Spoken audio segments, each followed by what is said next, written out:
Welcome to Sara Gonzales Unfiltered. So I'm wondering if any of you caught Joe Biden's farewell speech last night. I just want to give him brownie points that he was able to stay awake until later on in the evening. I believe it was 7 Central, 8 Eastern. And that's really late when you're 150 years old. So I hope that he got his pudding afterwards and he got a little tuck into bed and went night-night after that. And so this speech was just full of, I would say it's like a warning, like the red lights. Hello, they're still the same authoritarians that they've always been. And so I want to go through that. But I want to compare all of these clips from this speech to all the way back January 20th, 2021, when Joe Biden gave his inauguration speech, because you'll notice that he spoke at great lengths about unity. That was like the key word of that speech. It was the key word also, by the way, when he made his speech halfway through his presidency, seemingly from the depths of hell with all the red behind him. He was so angry and he was talking about how we need to be unified. It's really weird. Okay. So I want to play for you Joe Biden tying this stage of his life all up with a nice little bow. And let's see if this actually happened the way that Joe Biden said it would. Was he actually, did he unify the people? Did he unite us? Did he actually really care about unity? Let's listen to him talk about that way back in 2021. Watch. To restore the soul and secure the future of America requires so much more than words. It requires the most elusive of all things in a democracy: unity. Unity. Today, on this January day, my whole soul is in this. Masks outside. That's so cute. Bringing America together, uniting our people, uniting our nation. And I ask every American to join me in this cause. Uniting to fight the foes we face. With unity, we can do great things, important things. I know speaking of unity can sound to some like a foolish fantasy these days. History, faith, and reason show the way of unity. We can join forces. Okay. He really seems to like unity. And lower the temperature. Or at least he says so. For without unity, there is no peace, only bitterness and fury. Okay. This is our historic moment of crisis and challenge. And unity is the path forward. And together, we shall write an American story of hope, not fear, of unity, not division, of light, not darkness. All right. Well, there was the shot. Okay. So let's see the chaser in the farewell speech. Let's listen to Joe Biden talk about his areas of great concerns. Watch. That's why my farewell address tonight, I want to warn the country of some things that give me great concern. This is a dangerous and that's a dangerous concentration of power in the hands of a very few ultra-wealthy people. And the dangerous consequences if their abuse of power is left unchecked. Today, an oligarchy is taking shape in America of extreme wealth, power, and influence that literally threatens our entire democracy, our basic rights and freedoms, and a fair shot for everyone to get ahead. We see the consequences all across America, and we've seen it before. Oh, an oligarchy is on its way. Obviously, that is a reference to Elon Musk and all of these other, business titans scrambling to try to court Donald Trump. You've got Mark Zuckerberg, and he's like, oh my gosh, what are we going to do if there are oligarchs who run the country? I mean, I would say that that's been happening under you, sir. You just recently awarded the Presidential Medal of Freedom to Hillary Clinton and George Soros. So as with, it's funny, I'm watching this. This happens in the state of Texas. I'm sure it happens in a lot of other states as well, is that they're like, but our billionaires are okay. It's okay when our billionaires do it. When our billionaires are doing what we want them to do, it's a democracy. And when your billionaires are doing it, it's an oligarchy. Oh, it's dark money. Oh, my goodness. We can't have this in a democracy. Isn't it interesting how now all of a sudden the tone shifts when the billionaire decides that he believes in freedom of speech and the Constitution? Quite the turn of events there. So let's listen to Joe Biden. He goes on to talk about, their buzzword of the day is misinformation and how dangerous that is. Watch.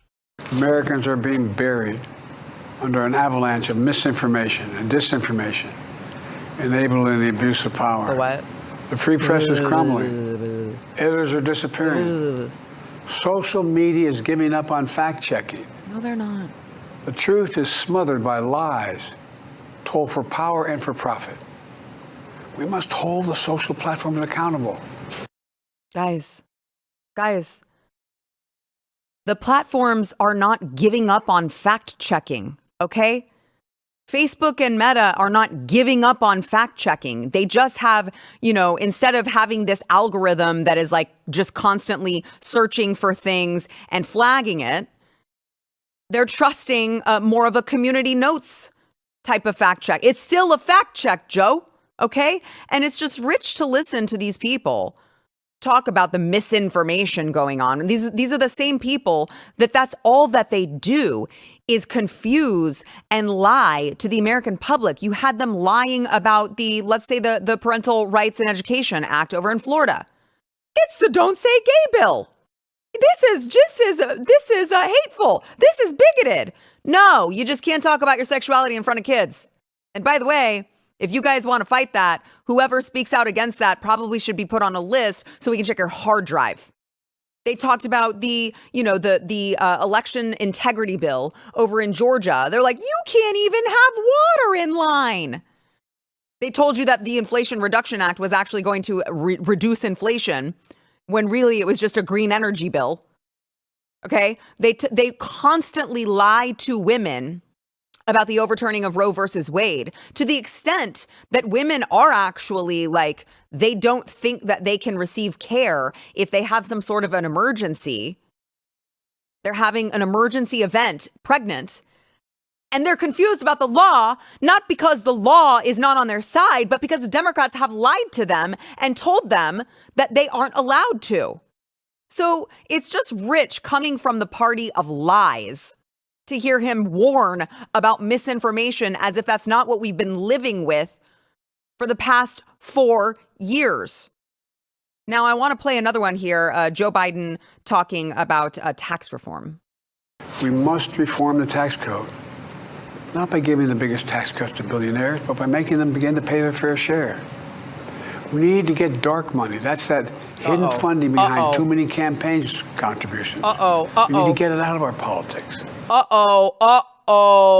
Well, first of all, it's interesting to talk about the tax code when you had your son, Joe. It was 3 pretty big felony tax offenses, 6 misdemeanor tax offenses. Robert Hunter Biden. Oopsies. And then you have dark money. It's interesting. I would call Act Blue. If you want to talk about dark money, let's talk about getting that dark money out of politics.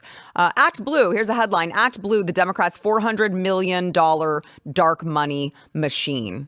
But wait, no, the money's okay when it's going to us. It's dangerous and evil and a threat to democracy when it goes to those nasty Republicans. Now, he also, I guess since he didn't get to pack the Supreme Court like he intended to do before he left office, so he now really wants term limits on SCOTUS justices and also to amend the Constitution. You'll love this. Watch. We need to enact an 18-year time limit, term limit, time and term, for the strongest ethics reforms for our Supreme Court. We need to amend the Constitution to make clear that no president is immune from crimes that he or she commits while in office. Crimes. Let's talk about crimes. Let's talk about Hunter Biden being pardoned full and unconditional pardon of Hunter Biden. Let's talk about crimes. Let's talk about the fact that that pardon goes from January 1st, 2014 through December 1st, 2024. But that was before his actual tax offenses took place and the gun offense took place. So I wonder why he dated it back to all the way back when 2014, when Joe Biden was doing what? Oh, helping with shady business dealings with his son Hunter. So yes, let's talk about presidents or even vice presidents facing prosecution for corrupt business dealings. But Joe Biden, he's a good guy. He would never do something like that. Okay. So you've got this guy who talked a big talk about unity, and he leaves office with his approval rating the lowest of his term. 36% of adults say they approve of the way Joe Biden handled his presidency. That matches his previous low mark in CNN polling during his term. I would say, by the way, 36% of U.S. adults need to get their head checked if they approve of the way Joe Biden handled his presidency. But there is good news, at least. Trump has the highest approval numbers he's ever had. He has 54%. Just as president-elect, he's not there yet. So I love this approval rating of what? I don't know, because he's not actually making any moves yet, but he doesn't even have to. That's the beauty of it. And in fact, I want to get into, when we come back, I want to bring on the panel and I want to talk about just one of many global things that are happening that are all of a sudden nothing happened. 4 years of Biden, worse. Donald Trump just gets elected, isn't even in office yet. And people around the world are like, well, we better stop this. It's incredible to see. But that man was never going to even try to bring unity to this country, because unity for the Democrats is this: you come to my side of the aisle. No ifs, ands, or buts. And if you don't budge, we're not friends. So once you come to my side of the aisle, we'll have unity.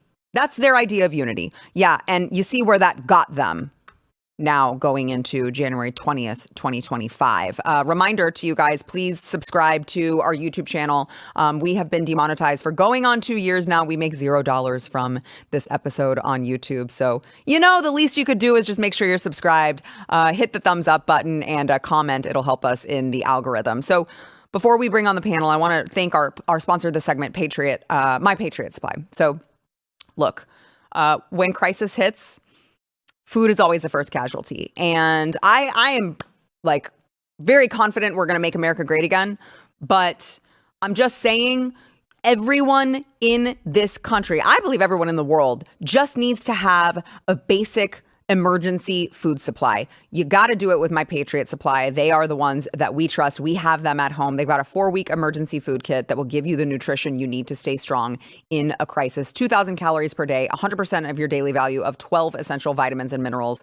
It will help keep you going when every meal matters. This is the type of thing that you hope that you don't have to use it, right? You hope that it sits wherever it sits in your house or in your basement, wherever you put it. You hope that you never have to use it, but when you have it and you need it, you will be so glad that it's there. They're offering right now $50 off their 4-week food kit. You can go to preparewithsarah.com to grab yours. Do not put this off. The whole point of emergency food is you don't wait until you need it. You need it when you need it. So make sure you prepare over at preparewithsarah.com to get your 4-week food kit today.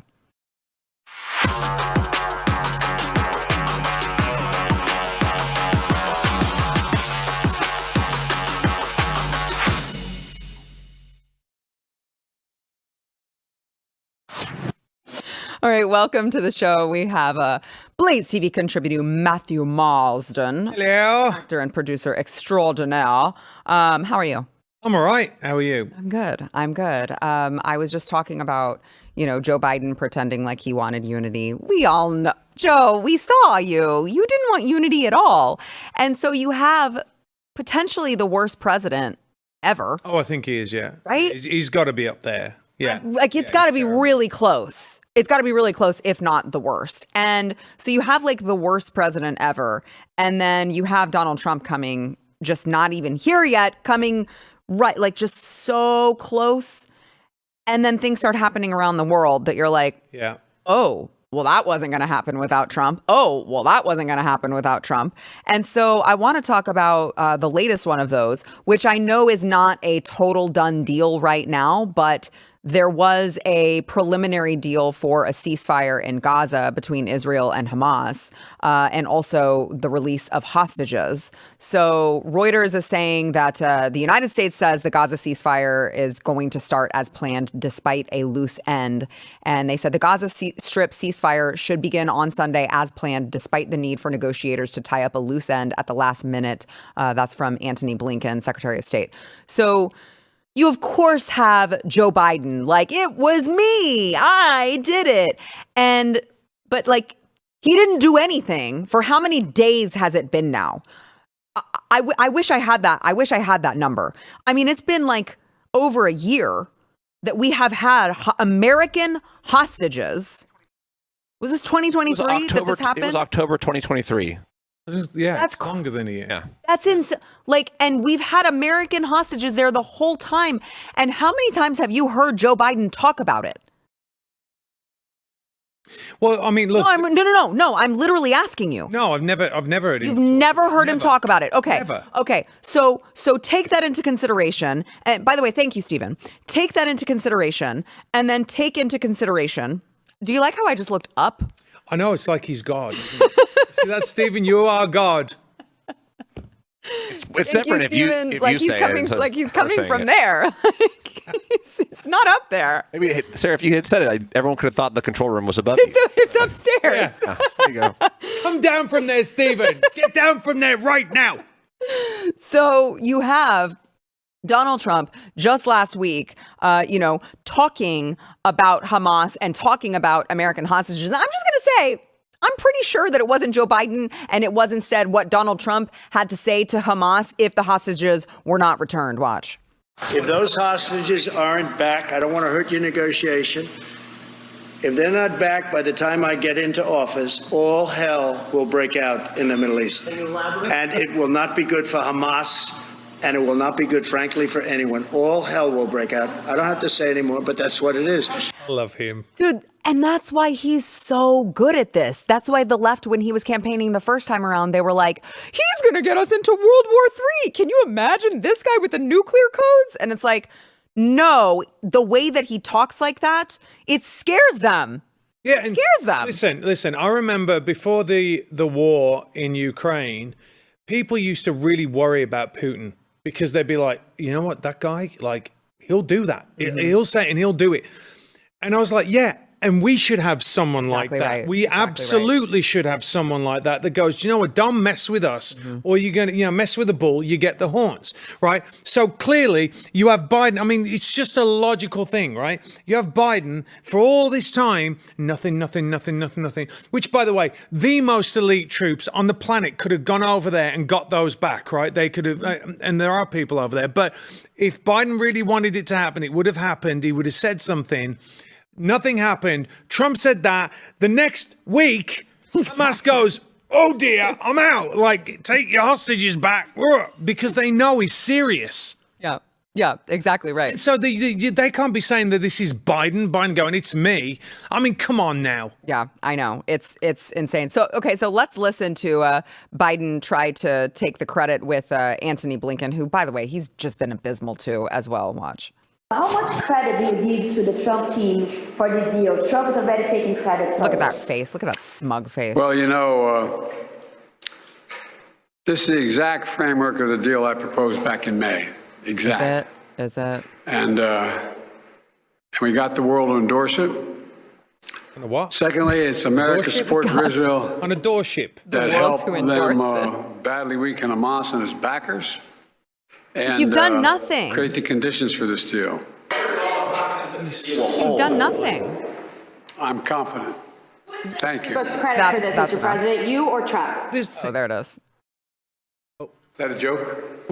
Oh, thank you. Like, He's such a bitter little what man, a isn't he? pompous, arrogant little bastard. So Is that a joke? I don't know. Is it a joke that you claim you proposed something in May and now all of a sudden the night before Donald Trump gets inaugurated, we start getting hostages back? Like, is that a joke? I don't know. So yeah, to see that, just that smug smile is just like, good freaking riddance. Don't let the door hit you where the good Lord split you. Goodbye. Bye-bye. He's a nasty, vindictive man. is. And I all this like, oh, look at him, good old Joe. No, he's a horrible man. He is a horrible man. I'm glad that you said that. That's like one of my issues with a lot of mainstream media, even conservative Fox News, is that they always want to talk about Joe Biden as if he's just like, oh, well, he's just a poor old man. Like, no, he's not. He's a terrible person. But also, he's an awful person. But also, look, he's a poor old man. That is the most powerful man on the planet that has the greatest army and military the world has ever seen, right? He's not just some like doddering old guy that goes out, does the gardening now and then and mows his lawn. I mean, this is a massively powerful dude. I mean, yeah, he's a complete moron, right? He is a moron. He's very corrupt. And this just shows how absolutely vicious he is. Yeah. I know. He's vicious. Really and is. it's a weird thing. It's like they look at him and they see that he's this old man, and that kind of gives him a pass.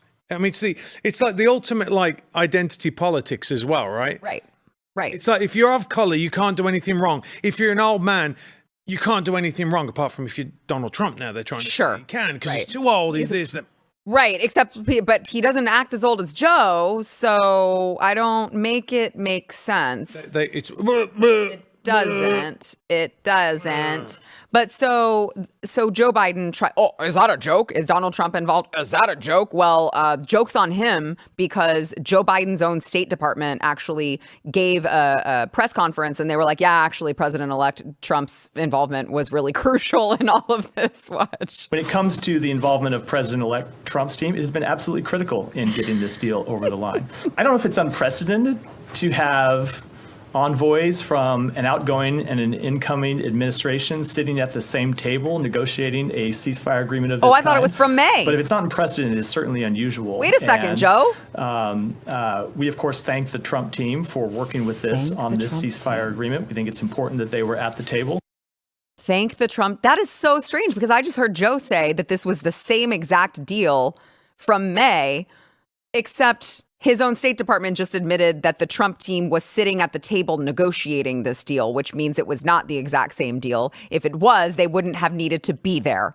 So then you also have Israeli Prime Minister Benjamin Netanyahu, who apparently called Donald Trump to thank him for his assistance with releasing the hostages and for helping Israel bring an end to the suffering of dozens of hostages for their families, was the statement. And you know that the New York Times was, this had to be really painful. Let's see it. Yes. In fact, Mr. Trump's threat that all hell would break loose if no deal was reached before his inauguration on Monday might have helped motivate Hamas's leadership to make final decisions. Might, though. They said might. Well, I'll tell you this. The night that he got elected, you'd have heard this really high-pitched like noise, and that was Hamas's buttholes like getting tighter, because they're like, uh-oh. And now they're like, and then he comes out with that, they're like, okay, right, like he's going to drone us into hell, like let's just make it happen. I mean, it's clear, right? Look, and this is one of the really frustrating things with the mainstream media. It's so disingenuous. It's the same thing when you start seeing things getting better, right? Like you start seeing the jobs go up. I'm like, the jobs are going up because the employers know that it's going to be an era of economic prosperity. So they'll start going, you know what? We can expand again. He's going to cut this down. He's going to do this. He's going to do that. But these clowns who have done, it's been stagnant for forever. They're going, see, it was us. It was us, really. Our little flurry of dysfunction at the end, which here's the other thing.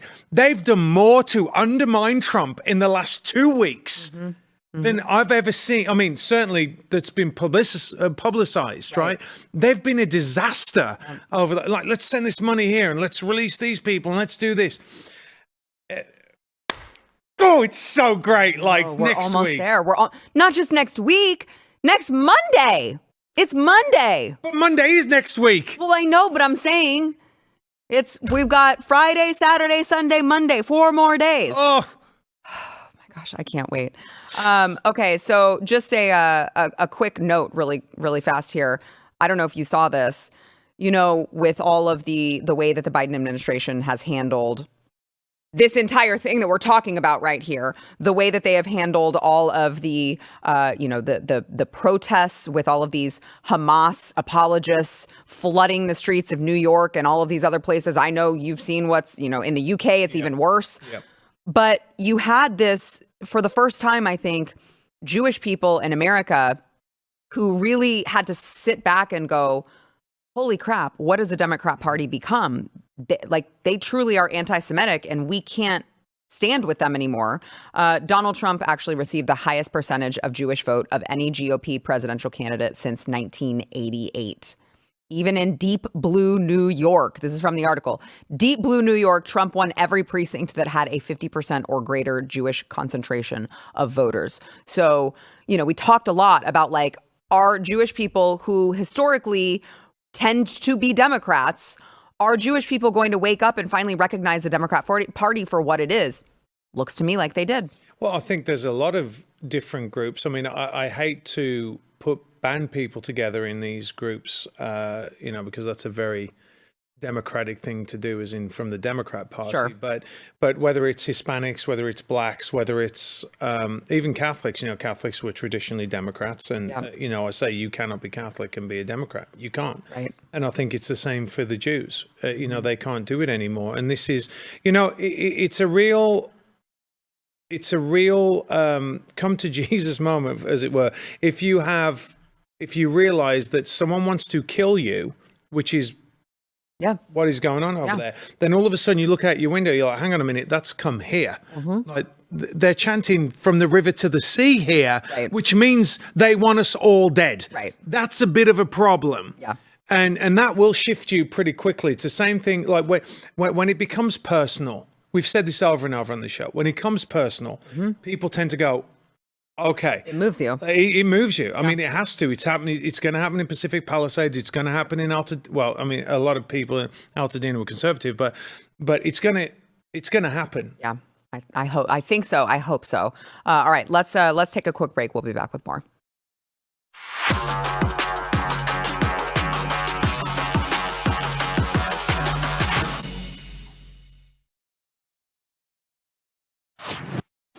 So today, the House voted on a bill to deport illegal immigrants convicted of sex crimes. Now, you would think, Matt, that every single person in that chamber would be like, yes, if they're illegal and they're convicted of a sex crime, yeah, of course we should deport them because they shouldn't be here and they're raping and sexually assaulting our women and children and probably sometimes boys, and that's a no-brainer. Well, would you be shocked to hear that 145 House Democrats voted against the bill to deport illegals who committed sexual assault? This says the legislation passed along bipartisan lines in a 274 to 145 vote. All present Republicans supported the bill, while the opposition was made up of all Democrat lawmakers. Okay. The party of embolden and enabling sexual assaulters and rapists. That's what you guys have been reduced to. Okay. If that's the title you want to wear, that's the badge you want to have. All right. I'm glad that it's all out in the open now, I guess. Aren't these the people that make a big fuss about Donald Trump and want him this and that? It's a great point. It's a great point. Isn't that funny? They're all about it there. But when you have people committing crimes, by the way, we don't need a qualifier on that. No. Deport illegal immigrants. You can stop right there. Right. Right. You don't have to have them because the rest of it wouldn't come if you didn't have the first bit, right? So get rid of them all. Right. Gone. But again, I want to look at the hard drives of every single person that voted against it. Truly. Honestly, this is a massive scandal. I know. It's such a big scandal. And what I'd love to know what their rationale behind it is. Well, I think I've got a quote here from Jayapal that I saw she said that this bill does, you'll love this, absolutely nothing to address the needs of the American people and widens the highway to Donald Trump's mass deportation plans. She also claimed the bill would, quote, create a chilling effect for reporting future crimes and empower abusers to go after immigrant women and children.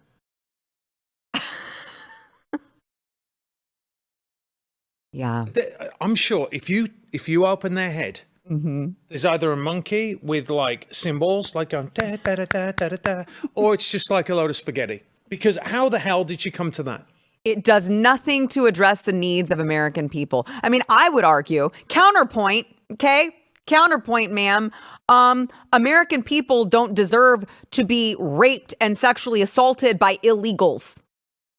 But maybe I just have high standards. Hey, and by the way, illegals don't deserve to be raped by illegals either. Correct. It's because, again, we've spoken about this, them coming across the border. There are rape trees coming across the border where I hate to say this, but they rape women and children coming across the border, right? This isn't just an American citizen issue. It's a general issue for everyone that's coming over. But again, in what way? I mean, do they actually like look back and read what they said? Like, okay, we're going to stop. So let's just put it out again.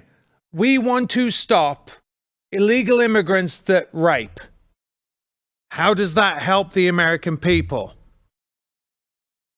It stops illegal immigrants that rape. It's like right there. It's right there. I mean, they are so, how is these people, they're so stupid. But I think it's more than that, Matt. And they are. I'm not disagreeing with you. They are like agonizingly stupid. But they also they really hate us. Like they just seem to just hate this country. They hate Americans. It's just so weird, too, because you would think that they would want like their own people to also be safer. But they just seem to prioritize the radical platform above the safety and security of all Americans. Like they just seem to just truly despise us. They're evil. They're evil people because what they don't do is, look, this isn't just about America. It's like, is this something that is morally wrong? Yes. Should you be against something that's morally wrong? Yes. What is more important to you? Power? Yes. Right. So then you're willing to turn a blind eye to something that is morally reprehensible. That is evil. Yeah. I know.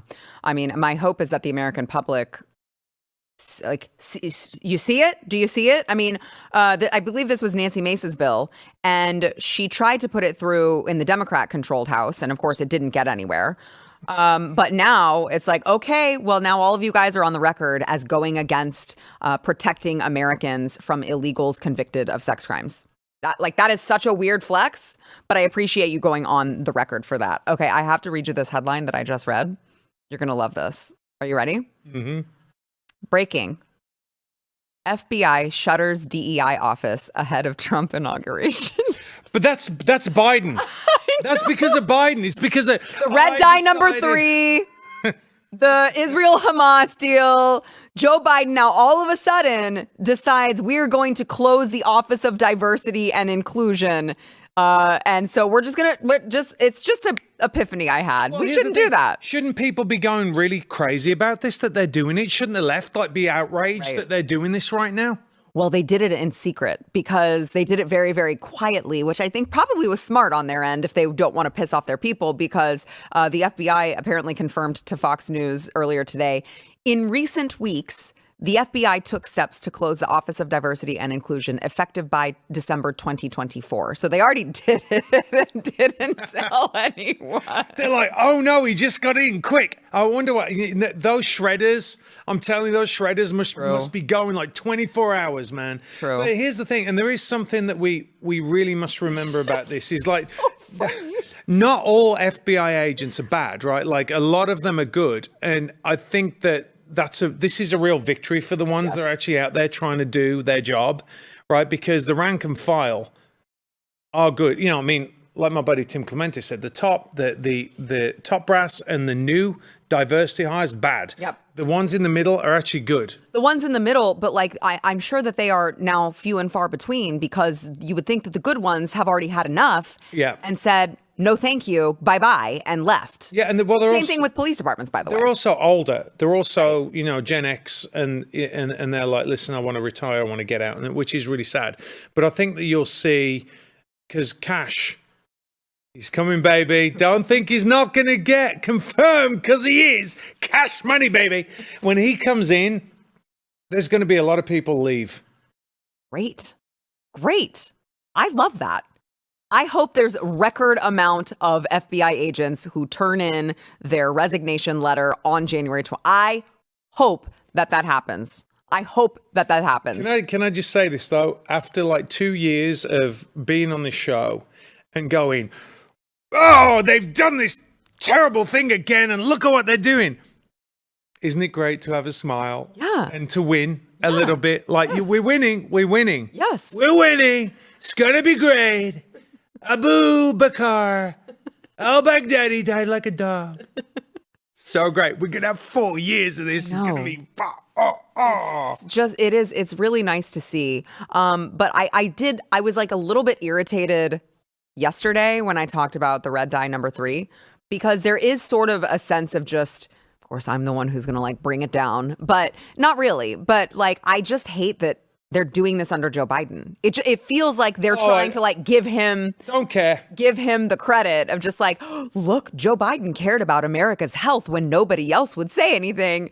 Here's the thing. If they weren't compulsive liars, that might mean something. Right. But all they do is lie anyway. Yeah. No, you're right. I'm like, carry on lying. I know. It just drives me nuts that like the history books will say that all of this happened under him. And you know that they won't give the detail, the context of just like that, the asterisk with the little footnote at the bottom.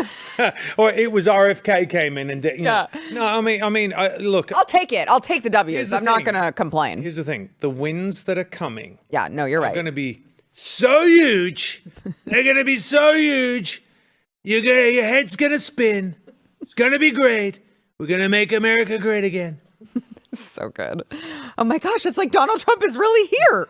All right.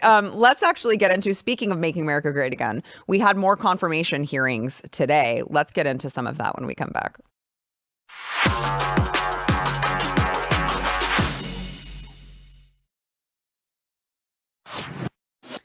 I want to play for you first, Matt, in these confirmation hearings. There's a couple gems in them. And some might build suspense and give you, like, save the best for last. And I don't want to do that. I like you guys, okay? And I want to give you the best one first. You recall former governor of North Dakota, Doug Burgum? You recall him? The eyebrows. The really interesting one. Yeah. Super interesting. Unforgettable, I would also say. Yes. So he, of course, is the Interior Secretary nominee. And you know what? Let's just listen to Senator Mazie Hirono. This is just right off the bat. First question to Doug Burgum. Watch. Thank you, Mr. Chairman. Welcome. As part of my responsibilities to ensure the fitness of nominees before any of the committees on which I sit, I asked the following 2 initial questions. First is, since you became a legal adult, have you ever made unwanted requests for sexual favors or committed any verbal or physical harassment or assault of a sexual nature? No, Senator, I have not. Have you ever faced discipline or entered into a settlement related to this kind of conduct? I have not. What? Ma'am? Are you okay? She was drunk trying to interview Pete Hegseth the other day, so that was I don't know about her. I don't know about her. She really wants to talk about people's sex lives, I guess. Send our best and brightest to Washington. There you have it, people. What? So that was, of course, Doug Burgum, who, again, he's like the most boring guy. Well, maybe not the most boring, but one of the most boring guys up there. And she's like, are you a sexual deviant, sir? Answer the question. Have you paid off women to stay quiet because you're a rapist? Will you tell me that right now? It's like, ma'am, have you, look at this guy. I was like, he said, well, No. yeah, no, he's like, come on. I mean, look, at least with Pete Hegseth, he's handsome, right? He's a handsome guy. And you're like, yeah, I'm sure, the ladies love Pete. Sure, the ladies love Pete, But I'm just like, God bless him, Doug. Come on now. First question out of the gate. Didn't even warm up to it. She's probably like, you sexy beast. I'm looking at him and thinking, The way that these hearings have gone, I'm just like, ma'am, you need some attention. You do think they're a bunch of weirdos, right? You Like need some lovin'. You're like, what? You definitely need some lovin'. So we also had Scott Bessent, who was Trump's Treasury Secretary nominee. And then he got in this back and forth with Senator Ron Wyden about energy and, clean energy. And, but what about China? And here was that exchange. Watch. The more you reduce carbon, the bigger your tax savings. Now there is a big effort in the Trump administration to reverse it. I think that's going to be bad for the economy, but it is going to be damn good for China because we are in an arms race on clean energy with them. Oh, are we? Are you going to be on the side of people who want to unravel this? Senator Wyden, just so we can frame this for everyone in the room, China will build 100 new coal plants this year. There is not a clean energy race. Not a clean energy race. There is an energy race. China will build 10 nuclear plants this year. That is not solar. I am in favor of more nuclear plants. And I would note that the IRA, as scored by the CBO, is wildly out of control in terms of spending on the upside. So he's like, sir, China doesn't give a crap about clean energy, in case you haven't noticed. But these people, they're so dumb. They want us to, all drive green cars and electric vehicles and, solar powered, whatever. And they think that China is like that. They're not. They don't care about any of that. I gotta say about that was like, hello 911. I'd like to report a murder because he was stone cold killer. I know. He was just like, no, and he did it just boom, boom, boom. That was really impressive. I know. Like, I like that guy. You wouldn't think that's okay. So that's what I was saying earlier. I'm like, you wouldn't think. I mean, the Treasury Department is going to be like that savage. It's like these are supposed to be the boring positions, right? The boring confirmation hearings of like the Interior Secretary, the Treasury Department, and they instead turned it into a really fun watch. I want to do one more for you with Bessent here. So last month, the Treasury Department was hacked by the Chinese. Isn't that great? Exciting. That's exciting stuff going on. So they accessed thousands of Treasury files, including Janet Yellen's. And so that's not good going on. Okay, so I think they thought that they had a gotcha with him. And they were like, well, what are you going to do about Chinese hacking? And here was his response. Watch. As we saw from the December 8th hack by some Chinese entities into the Treasury, which was very serious, that was through a work from home software app. So one of the policies that I support, I intend to be in the building every day that I am in Washington, and I support a return to the office, which is against the current Treasury policy. Oops. Oopsies. It was actually because you guys are all lazy and working from home, and we're going to have our people come in. Because work from home is dumb when you have a giant government building that's empty. And also, it's dumb general. I know I'm going to have someone in the comments like, actually, I'm more productive at home. No, you're not. No, you're not. You can't convince me that you are. Not only that, it's like you need security. Right. And if you have everything locked down on a secure server in a building, it makes it infinitely more difficult. I mean, you can't. They did this with Hillary Clinton, right? Taking the server outside. You shouldn't be doing that. And with these critical things, there are ways to fence it off. Yeah. And it's just better if you don't have these satellite things. He's pretty awesome, isn't he? Oh, I'm going to give you one more. Okay. All right. Bessent talking to Bernie Sanders about, I mentioned earlier, the Democrats are very worried about oligarchs. Oh my gosh, we don't want to be an oligarchy. I mean, it's okay. George Soros doesn't count, okay? But the oligarchy. And I want to play for you Bernie Sanders' exchange with Scott Bessent on that. Watch. What Biden said last night is we're moving toward an oligarchy. I'm asking you that question. Do you think, forget how they made their money, do you think that when so few people have so much wealth and so much economic and political power, that is an oligarchic form of society? Well, I would note that President Biden gave the Presidential Medal of Freedom to two people who I think would qualify for his oligarchs. Savage! Yeah. So, of course, George Soros, Hillary Clinton. This guy's on it. Oh, this guy's on it. That is awesome. I know. It's like no F's given. That's what it is. He's Yeah. like, no, I'm here to do a job, and that's that. I love it. Yeah. Love it. Well, you're also going to love that he said that we have a spending problem, not a revenue problem as well. I'm like, well, he's right. Like, sorry, Stephen. Like, this is awesome. This is boding very well. Monday. We have one more show this week. And then when we come back, it's going to be the day. And by the time we come to the viewers, it's already going to be a done deal. It's like Christmas Day, isn't it? It is. Or Christmas Eve, and you run up and you're like, did Santa come? Go to bed. He's not here yet. Go to bed. It's 2:00 in the morning. I haven't wrapped up. Santa hasn't wrapped all the presents. All right. He's going to be here real soon. Monday, it's like this. I got a bike. I got a PlayStation. It's amazing. It really is. And also, I guess it's MLK Day as well, so people's kids would be at home. But I was thinking, this is great homeschooling. My older son, he's been very, very interested in this election, and it'll be cool to have the kids home and let them watch. My 4-year-old's not going to care at all, but have him watch it and just share in the historical moment. That I think that he'll appreciate. I'm really very much looking forward to as well. All right, before we go, I do want to show the official portraits. The White House has released the official portraits for Donald Trump and JD Vance's presidency. How epic is that? That's going to be our president. Oh, it's so great. Is that not awesome? Oh, it looks like his mugshot too. Does it not? He's so great. Oh, we are so back.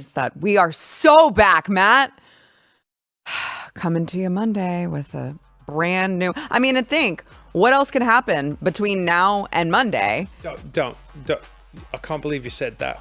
I'm just saying. The FBI is like, we hate DEI now. It stinks. I'm just saying. Never know. We'll see you tomorrow.